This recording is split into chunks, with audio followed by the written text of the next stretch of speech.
Eh bien bonjour chers auditeurs, bienvenue sur Radio Médecine Douce pour une nouvelle rencontre caractère libre. Alors celle-ci, je vous le rappelle, est aussi disponible en format vidéo depuis le petit lien que vous trouverez depuis la plateforme de la radio. Alors j'ai toujours l'habitude d'être en très bonne compagnie et j'ai le plaisir aujourd'hui d'accueillir Valérie Bénard. Bonjour Valérie. Bonjour Thomas. Bienvenue à toi depuis Montpellier. Oui, c'est ça, merci de m'accueillir surtout. Merci d'avoir fait le déplacement. Je suis toujours touché lorsque des personnes se donnent les moyens vraiment de venir jusqu'au petit studio. Ouais. Et c'est chouette. Alors tu as pris contact avec moi pour me partager vraiment ton parcours et comme je te le disais, moi quand ça dit oui, voilà, ça se fait, quoi. Ouais. Et notamment parce qu'on aura l'occasion d'évoquer évidemment tout ce qui a ponctué un peu ton parcours. Alors aujourd'hui tu es accompagnante, mais voilà, ton histoire elle est jonchée de plein de beaux moments.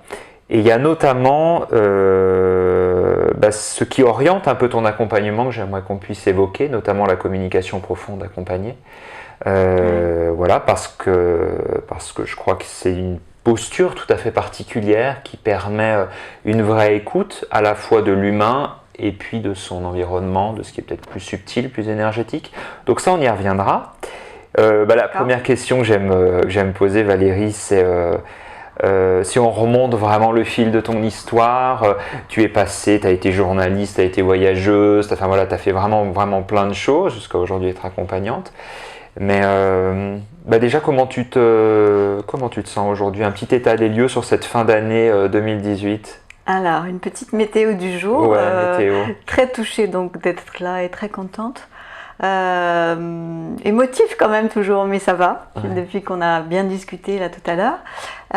Et la fin de l'année, je la vois comme, je dirais, un seul mot. Voilà, que je vais détailler peut-être un tout petit peu, résolutive, c'est-à-dire, c'est pas compliqué pour moi, c'est plus sur le plan de quelque chose, en tout cas en moi, qui devient plus fluide par rapport à la manière dont je vis ma vie, comme on dit, et dont je perçois le monde, on va dire, surtout, parce qu'on ne peut pas vivre coupé des autres et de ce qui nous entoure.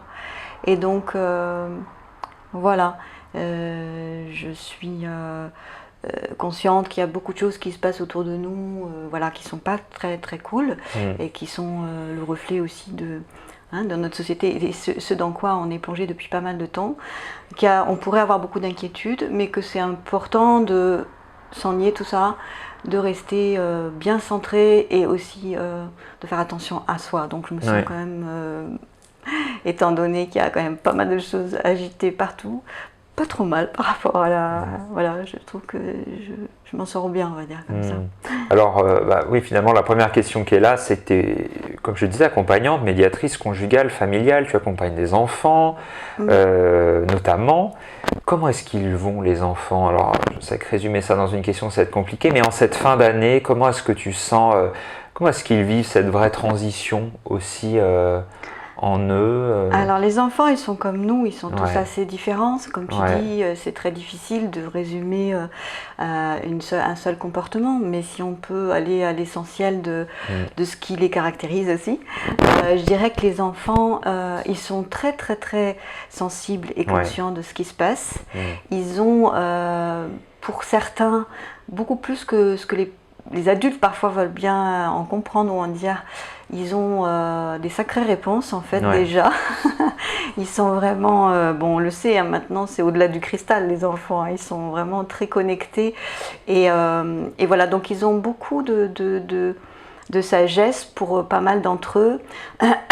Et moi, ce que je vois beaucoup aussi, surtout chez eux, dans l'essentiel, c'est que ils ont, c'est ce que je disais tout à l'heure, ils ont des ressources comme un peu, je sais pas comment dire, comme les animaux qui se reconstitueraient quand il y a quelque chose qui est vraiment très abîmé. Ils ont des capacités à se ressourcer, mais bien au-delà de ça, qui sont, enfin pour moi, à mon sens, assez incroyables et inimaginables. Donc ça veut dire qu'ils sont, ils sont puissants, ils sont sages, je crois. C'est pour ça que j'aime bien m'en occuper aussi. Et oui. Et la petite Valérie, tu te souviens un peu J'ai toujours posé cette question parce que ça nous permet vraiment de rembobiner et puis de créer du lien aussi avec tout ce parcours qui t'a mené jusqu'à aujourd'hui. La petite Valérie. Elle était sensible, ça je crois, elle l'est toujours. Oui, elle n'est pas très loin en fait, hein. Elle se cache même qu'à peine en fait, elle est capable de... La petite Valérie, elle est, on va dire aujourd'hui, toujours aussi sensible, mais on va dire plus en fierté, je dirais ça comme ça. En fierté d'elle-même dans ce qu'elle a de plus profond. Et juste parfois, elle se laisse un petit peu être cette ancienne petite fille qui est, à mon avis, toujours vivante dans chacun et chacune d'entre nous. Ouais. On le sait bien, hein, et elle se laisse, elle essaye en tout cas, de se laisser être ça pour justement être touchée et comprendre, voilà, encore mieux. Et moi, petite, en fait, j'ai cette faculté-là assez... je trouve bizarre, c'est que je me souviens de choses très petites, très peu importantes, mais qui sont en fait celles qui touchent les enfants en fait. Voilà. J'ai déjà donc je sais plus quelle était la question, mais c'est pas grave. Oui, sur qui étais-tu quoi. Voilà, oui, alors ça m'étonne pas que ça m'ait troublée. Donc elle était, je pense.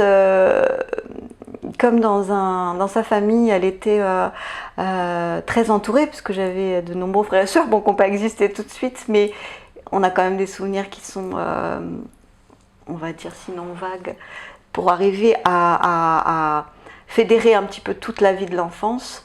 Je dirais que l'image qui me reste, c'est que j'étais toujours un peu au centre de tout, enfin voilà, sans me sentir la plus importante du tout, hein. Et je captais plein de choses.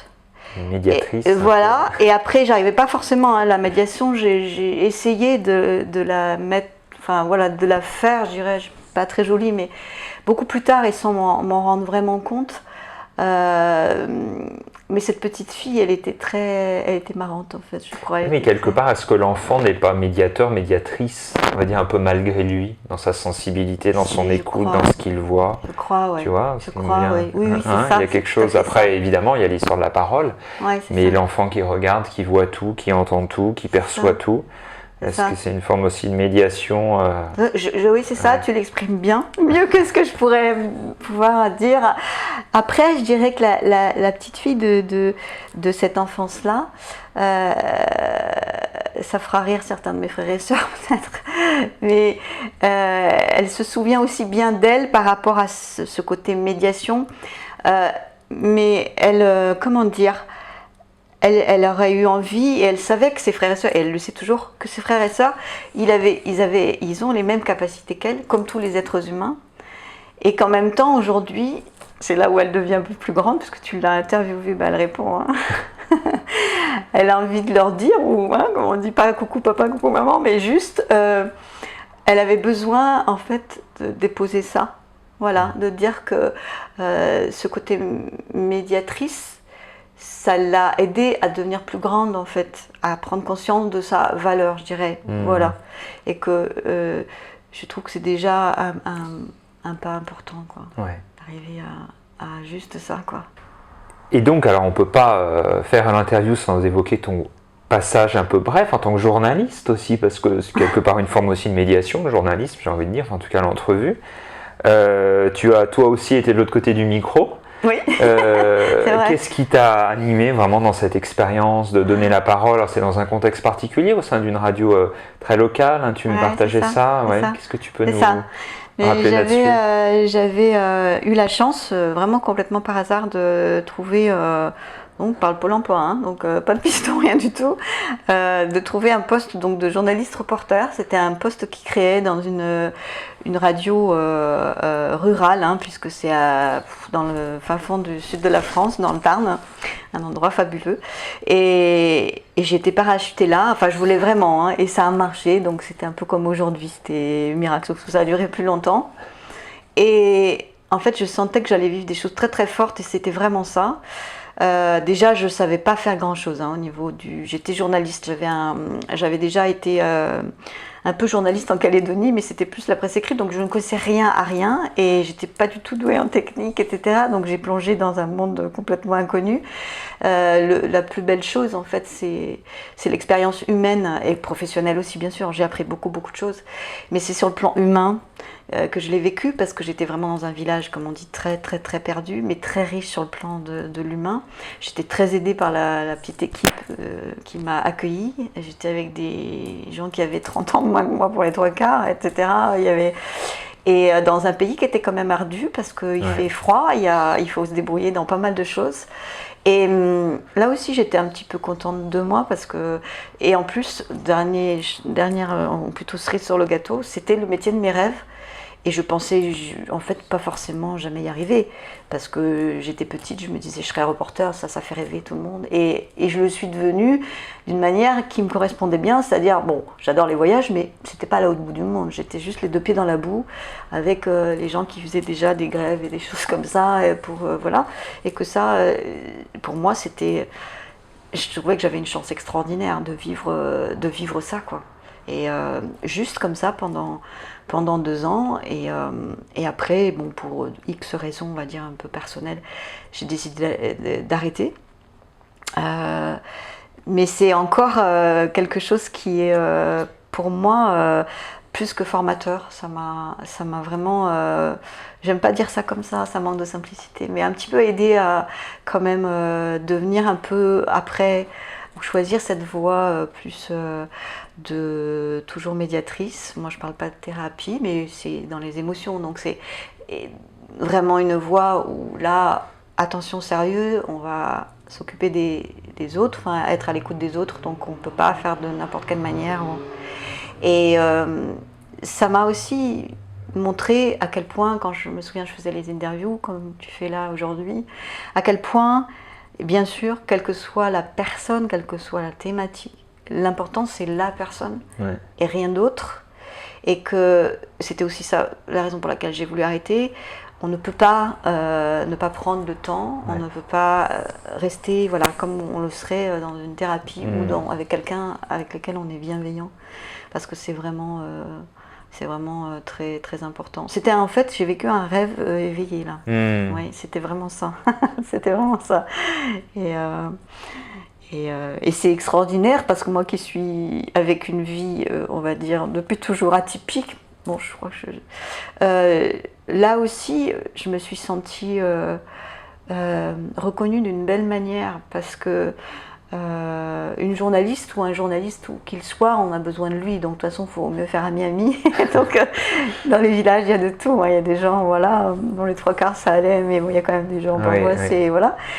Mais même eux ils pouvaient pas être pas sympas, donc c'est absolument magique de vivre plein de choses passionnantes parce que plus on avance dans le métier et plus on va partout en fait, sur tous les sujets, dans tous les domaines, comme si on ouvrait des fenêtres sur toutes les voilà, de possibilités de vie humaine, donc ça c'est exceptionnel, et aussi à avoir cette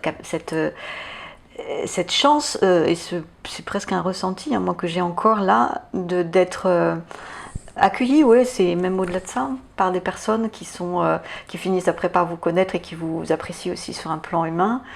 Et oui, j'ai eu du mal à arrêter en fait. J'ai eu du mal à revenir de cette expérience. Bon voilà, ça m'avait nourri, mais arrêter, ça a été aussi difficile. Mais c'était comme si, ouais, je crois qu'il y avait quelque chose dans ma vie qui disait maintenant, voilà, la retourne quand même un petit peu et faut être réaliste parce que je suis pas toujours réaliste. Moi, je suis donc très enfantine, hein, donc. Mais c'est bien peut-être que tu passes à autre chose. Voilà, mais c'est voilà, j'arrêterai pas d'en parler tellement c'est quelque chose de fort. Ouais. C'est aussi les rêves d'enfant en fait, ça. C'est pas reconnaître cette. Je pense que c'est une chance aussi. Ça fait partie du merveilleux, ça, et de ce qu'ont les enfants magnifiquement, enfin ce qui les trame, de savoir que voilà, c'est inouï ce que tu vis là. C'est profite, goûte ça. Voilà, c'est ça, je trouve que moi je suis pas tout le temps comme ça, hein. Je rassure, j'aimerais bien être positive tout le temps comme ça, mais je trouve que c'est quand même une belle force et pour en revenir au journalisme, c'est C'était aussi quelque chose qui donnait du sens parce que d'arriver à être en contact comme ça avec autant de personnes sur finalement peu de temps, parce que j'ai pas eu une grande carrière, c'est le moins qu'on puisse dire, mais c'était pas ça l'important pour moi. C'est comme si la vie me disait, bon, maintenant que tu as la chance d'avoir appris ça assez rapidement, maintenant passe à autre chose, quoi. Ouais. Voilà, c'est un peu ça. Et voilà, donc je vais pas avoir de nostalgie parce que ça m'énerve un peu la nostalgie, mais c'était une belle tranche de vie en tout cas. Ouais. Tu parles, oui, beaucoup de ta sensibilité, elle s'est mise au service encore un peu plus de l'autre aujourd'hui et de l'accompagnement. Alors ce que je l'aborde peut-être tout de suite, oui, tu as rencontré quand même cette chouette méthode qui est la communication profonde accompagnée. Comment est-ce qu'elle s'est inscrite sur ton chemin? Est-ce que tu étais déjà en parcours d'être accompagnante avant cela ou Non, pas du tout, parce que ça fait, on va dire, une bonne quinzaine d'années maintenant. Voilà. En fait, c'était une coïncidence de quelqu'un qui m'a prêté un bouquin. À l'époque, je voulais, parce que j'ai fait beaucoup de choses, je voulais devenir orthophoniste, chose que j'ai royalement ratée. Parce que j'étais pas la reine des concours, déjà pas la reine des études, donc certainement pas la reine des concours. Mais il y a toujours un mais, et ça c'est génial dans ma vie, ça m'a incité à partir en Belgique pour donc essayer de poursuivre, c'est le cas de le dire, hein, je poursuivais les études, je sais pas, de poursuivre ces études-là. Et là-bas, ce que j'ai rencontré, c'était pas tellement l'histoire de l'orthophonie, parce que finalement j'ai pas fait ça. Mais j'ai rencontré encore une fois des expériences humaines d'une richesse incroyable et j'ai commencé à suivre cette formation, en fait, qui est pourtant à la base française, même si l'origine est australienne, mais bon, voilà, ce serait, dans l'essentiel, ça a été créé par une association française, et j'ai commencé ma formation en Belgique, voilà, et quand je suis rentrée, j'ai poursuivi, en fait, et c'est une histoire aussi très touchante, que moi,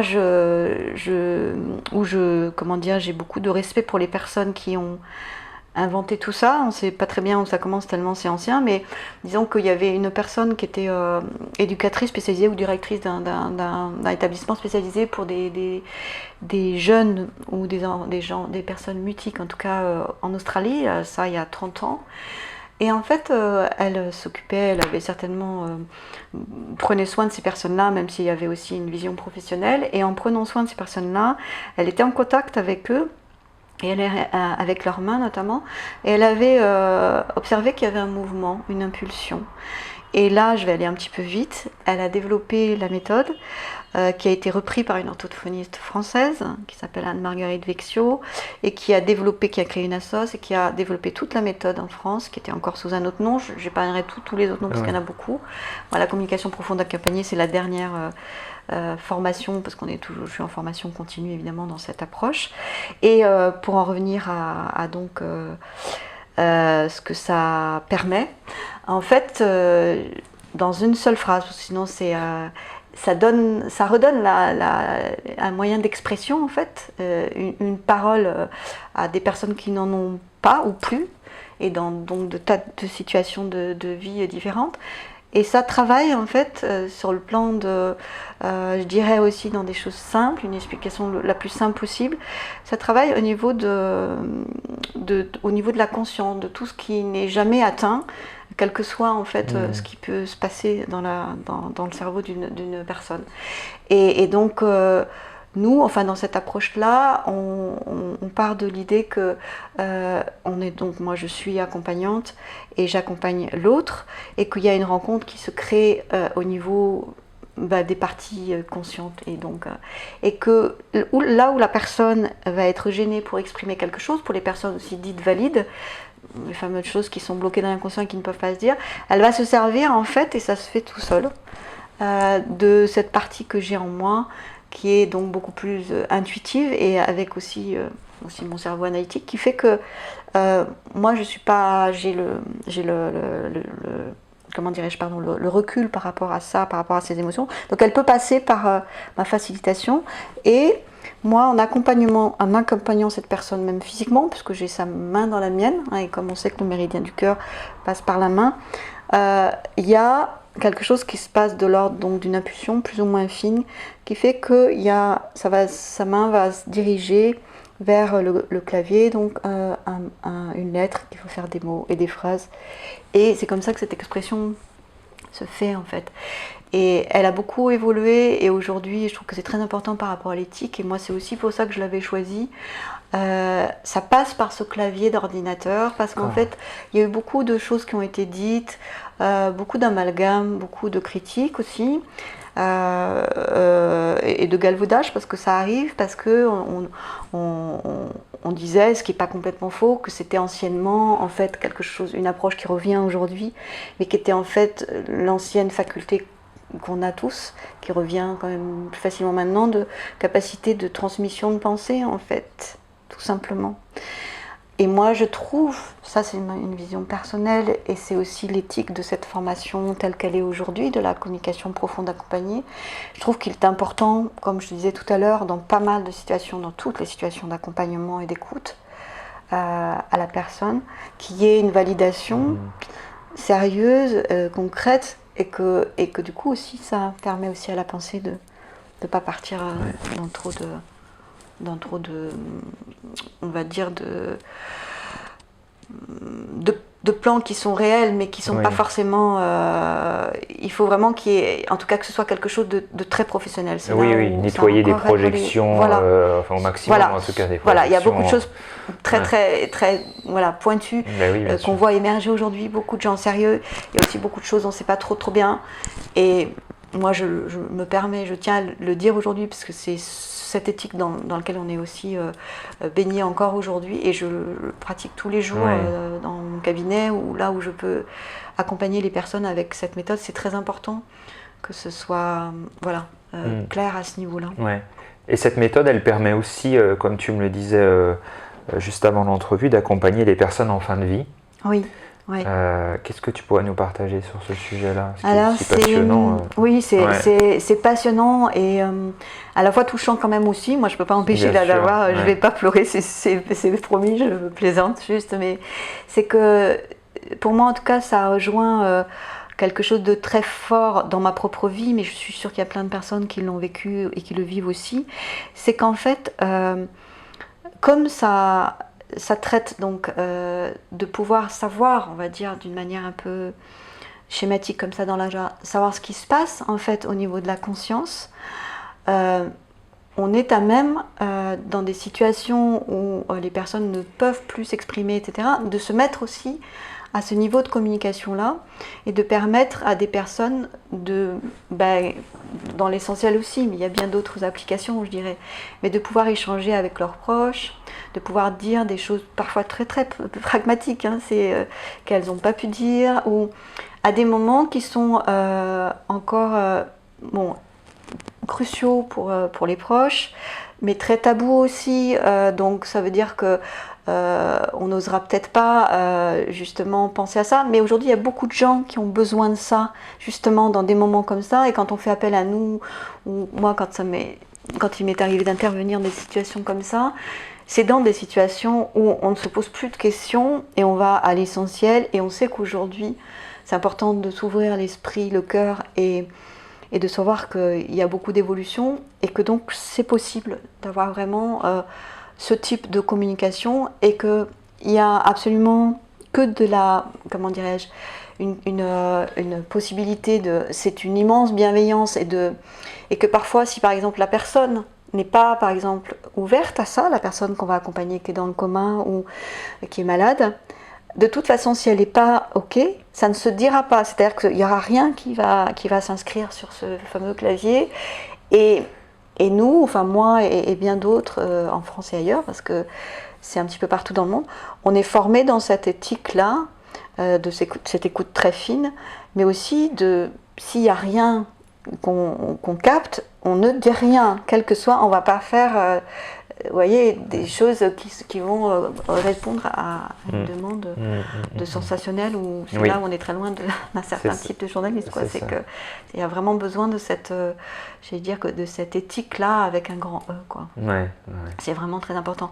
Et c'est vraiment, là j'ose le redire, en tout cas moi, dans ce que j'ai eu la chance, si je peux dire, de vivre professionnellement, c'est bien au-delà du professionnel, c'est absolument extraordinaire et puissant de voir à quel point, y compris dans des situations très très très dures, graves et poignantes, en tout cas quand on pratique cette approche, on est complètement à même de se laisser, voilà, de pouvoir assumer cette communication-là, enfin en tout cas le pont, on va dire, faire ce pont-là.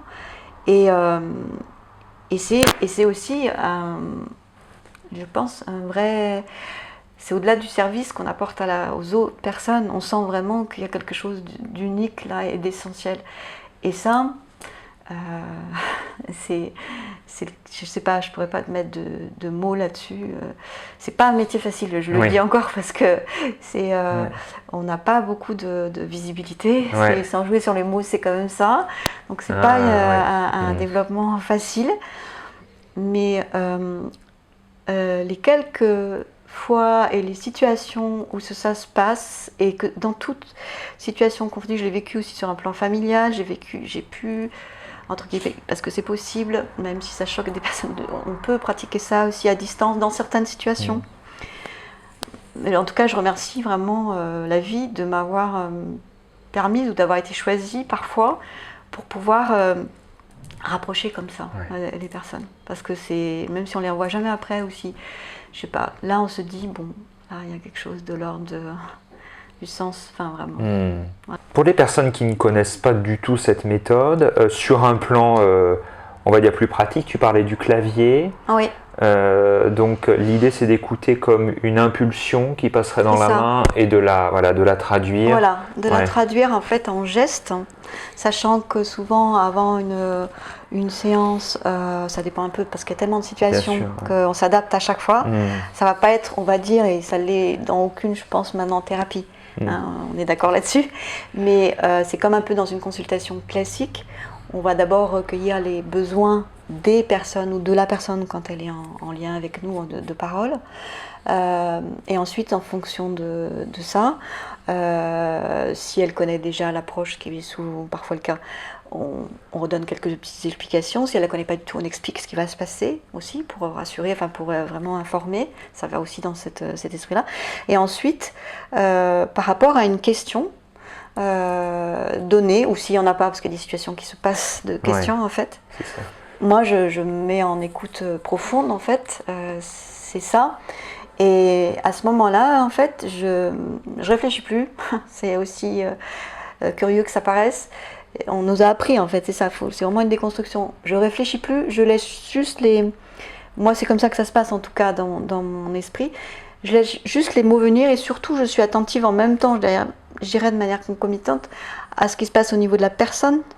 Et donc, je fais attention à elle et j'écoute cette intuition, c'est le cas de dire aussi, mais cette impulsion.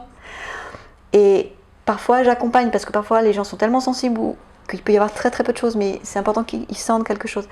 Et quand il n'y en a pas, parce que parfois dans une situation de coma, c'est pas possible, à ce moment-là, je me fie juste à ce qui se passe justement au niveau des mots. Moi, j'appelle ça comme ça, parce que c'est comme ça que je le vis, qui tombent dans ma tête, qui n'ont pas du tout de sens, et à ce moment-là, je tape avec la personne, en fait, quand c'est possible.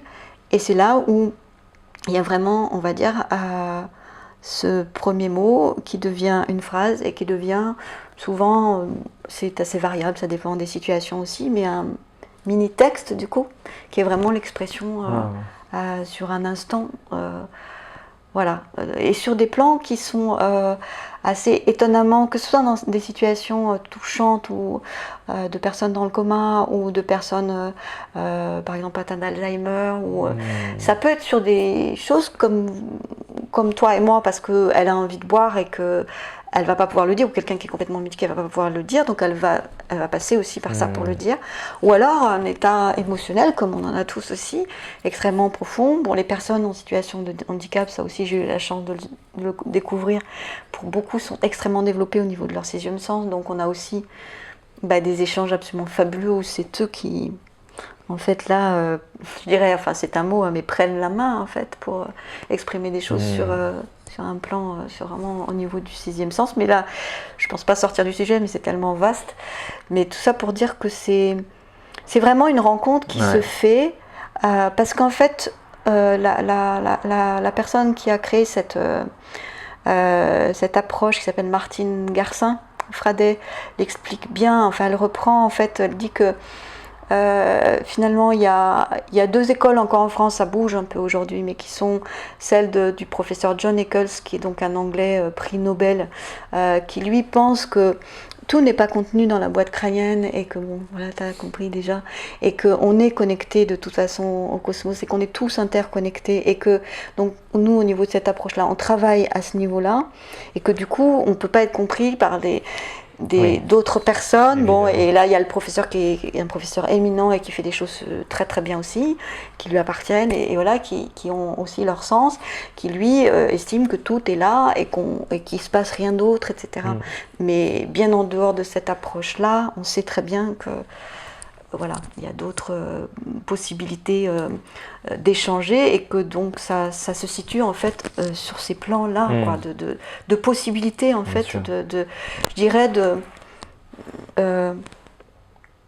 d'inscrire en fait cet échange pour qu'il soit réel et concret, et il l'est d'autant plus quand il y a souffrance émotionnelle, enfin parfois impossibilité à s'exprimer dans moult situations humaines, et que là, comme je crois que je l'ai déjà dit tout à l'heure, il est crucial de mettre ça en mots, et en plus que ça prenne forme, et que ça laisse peut-être aussi des traces, parce qu'il y a eu des bouquins qui ont été écrits par pas mal de personnes en situation de handicap grâce à cette méthode, et puis il y a plein de gens anonymes en fait, qui, voilà, les aidants familiaux, les gens de la famille qui ont témoigné de ça.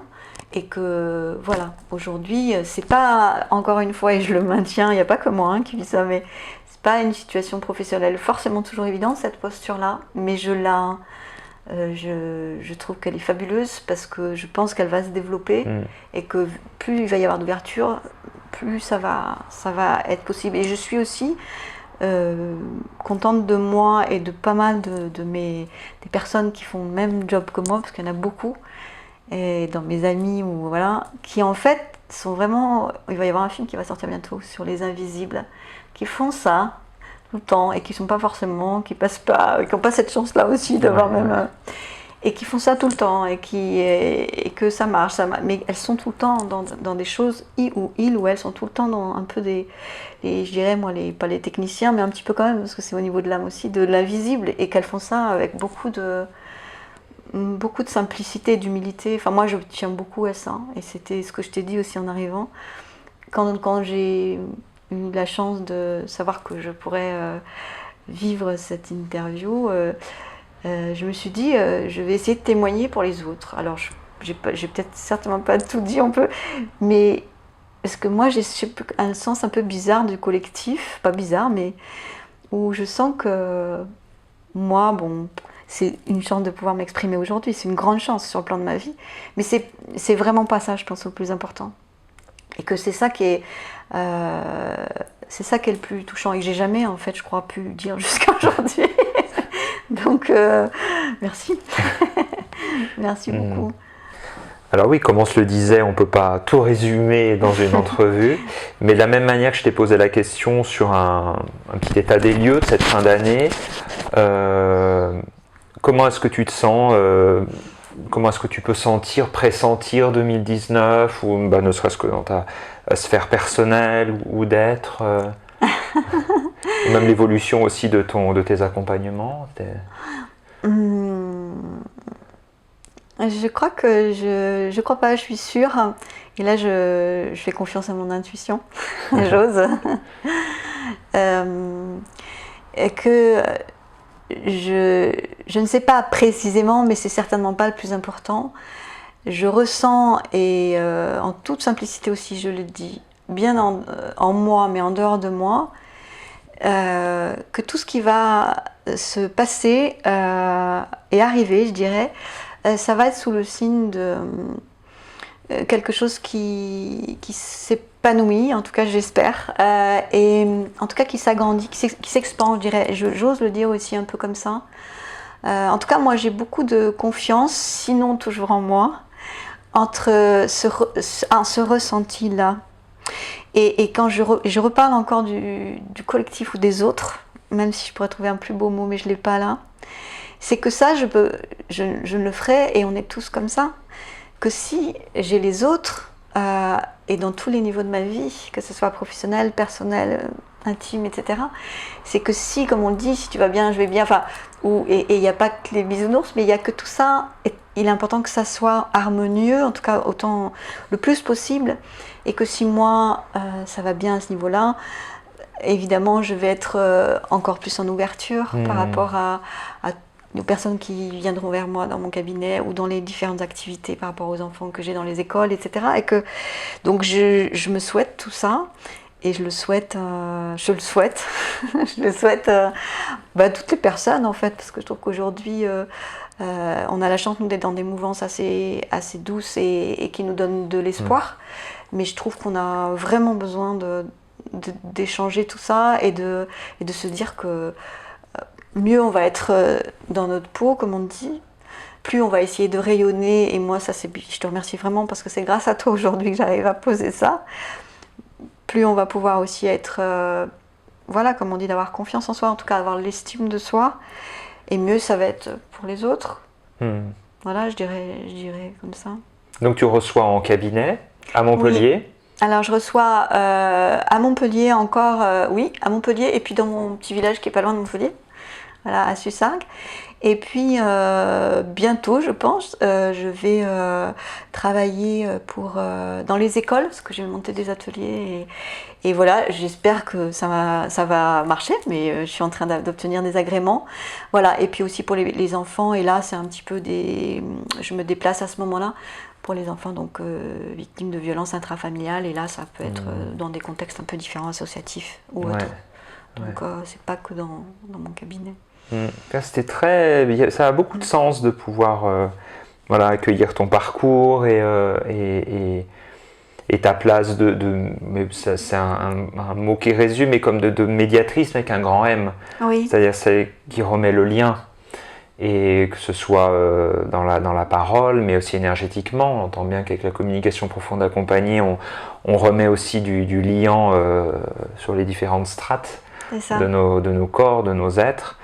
Et c'est pas sans toi, ça n'a pas été sans ton parcours, ça n'a pas été sans tes prises de conscience, sans tes réflexions, sans tout ça, et qui font que tu peux te tenir aujourd'hui dans cet endroit qui est certainement très précieux.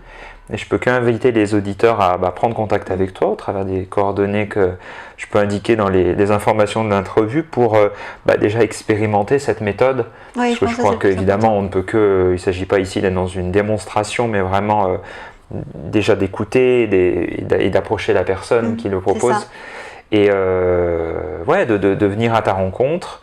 Est-ce qu'elles peuvent aussi, tu fais ça, je crois, à distance aussi, peut avoir des propositions? Oui, dans certaines situations, après très très particulières, où là il y a vraiment une grande déontologie qui a à se mettre en place, et c'est évidemment très souvent dans toutes les situations important que je rencontre souvent la personne au moins une fois. Ça dépend un petit peu des situations d'urgence.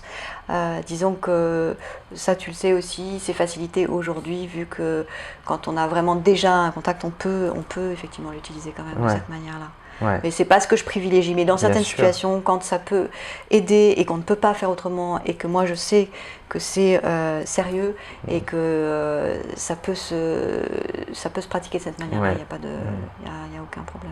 Et je mesure évidemment d'autant plus ta place d'exception, que ça fait appel autant à une dynamique d'incarnation et de ne pas fuir la réalité du deuil. C'est ça qu'on n'a pas plus évoqué que ça dans cette entrevue, mais c'est ça, et que s'autoriser aussi à toute sa médiumnité, sa grandeur et son ouverture. Et c'est vrai que c'est une place pas simple, tu le disais au travers de ton métier, mais parce que ça demande vraiment à être incarné, mais j'ai envie de dire autant en haut qu'en bas.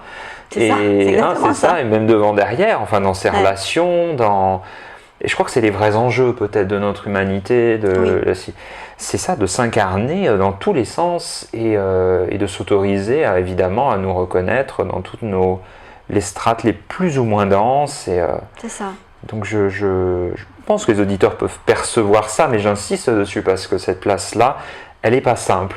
Et parce que de modéliser des choses qui sont invisibles, tu utilisais ce mot-là, bah c'est pas évident, et de ramener ça dans les écoles certainement encore moins, enfin à plein de niveaux, donc c'est pas forcément, voilà, mais après je veux pas me donner trop d'importance non plus, je pense qu'il y a beaucoup d'autres personnes qui essaient d'aller dans ce sens-là, et en même temps, comme tu le dis très bien, c'est super important c'est plus qu'oser, c'est-à-dire qu'aujourd'hui d'incarner et de ne plus dire on verra demain. C'est ça. Parce que là c'est pas du tout pour sa propre reconnaissance ou quoi que ce soit touchant à ça qui est aussi humain, c'est bien au-delà de ça.